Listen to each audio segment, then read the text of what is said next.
د یو ملګري پوښتنه کړې ده چې په کرسۍ کې د مونځ کولو څه حکم دی. نبی علیه الصلاۃ والسلام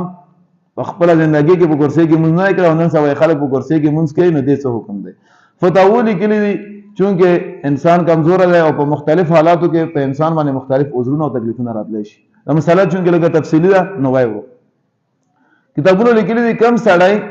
سجده او رکوع نشي کولای، زنګونونو مسئله وي، بعض خلکو وي زنګون مسئله وي او سجده نشي کولای، رکوع نشي کولای، قیام کولای شي، ودرېدی شي، نو هغه پر طریقه ده چې هغه ابتدا د مانځه قیام هغه په ولاړه باندې وکړي، بیا چې کله رکوع سجده خبره شي نو په کرسۍ کې کېني نو هغه بیا په اشاره باندې کوي، څه حرج پکې نشته. یو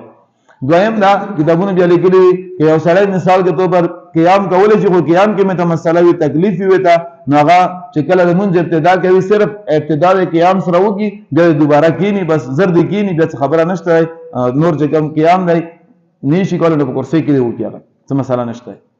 دریم کتابونه لیکلي دي که مثال کے طور پر یو سړی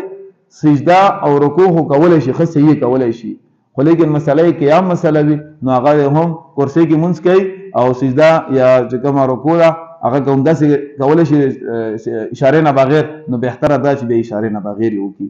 بیا یو مثالي پوښتنه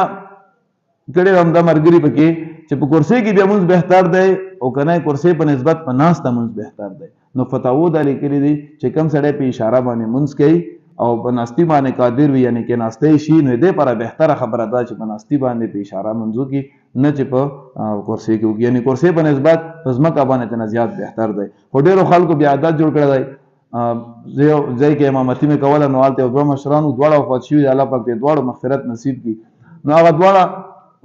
روران وو، په خوب بیماري وه، بس خانداني بیماري وه یا چې هر څه وایي، نو یو یې په کرسۍ مونځ کولو. نو یو وریاری وو، بیمار و، هم همداسې بیمار و، لږ ذهني بیمار و، خو ما وی کتل اخته یغه اسه خوان د پاره کرسۍ ځان نه راغستاو په کرسۍ وی مونږ کولو. نو ما بیا اندازه واغستله چې یاره ډېر کسانم داسې وي چې مثال لږ ګزري وي، لږ تکلیف وي ته بس اسه خوان د پاره په کرسۍ کې مونږ کوي. نو زما عزتمند هغه څه چل وال دی او بانی وي او قیام فرض دی، نو ما څه چټي وي چې کوم په ناسته منځونه نه کوي. خاص کر زنانو متعلق دا خبره ډېره مشهوره ده، زه خپل کور کې زنانه خپل ماته معلومي، تاسو ته خپل معلومي، زنانه اکثر چې کوم په ناسته منځ باندې کوي، ټول اورز وی ګرځي، ټول اورز، خو لیکن چې کله مونږ شي ښه ټیک ټاک ښه جګه جوړه وي، بس د نماز باندې واچوي په خیر به باندې وغځوي. فرض مونځ زنانو مسله وورو، فرض مونځ بغیر عذر په ناسته کول سره کیږي نه، سره کیږي مطلب نه چې بس سره کیږي نه، بيخي کیږي نه، بس لکه دا نشته چې وایي جره ثواب یې کم شول، لکه څنګه به اودس مونځ نه کیږي، اودس د مونځ لپاره فرض دی، خو اودس په شرایطو کې راځي او قیام په ارکانو کې راځي. نو په ناسته مونځ زنانو فرضي مونځ بغیر د عذر سره کیږي نه، بيخي کیږي نه، دا وایي چې کوم مونځ کو ټکه ثواب وته نه ملاويږي.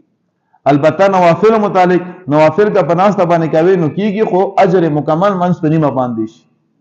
نو زما غا ټیم په لګيږي نو سره پناسته وکي، نو په کار ده زنانه په کور کې په مسله باندې خبر کو چې پناسته منځونه نه کوي.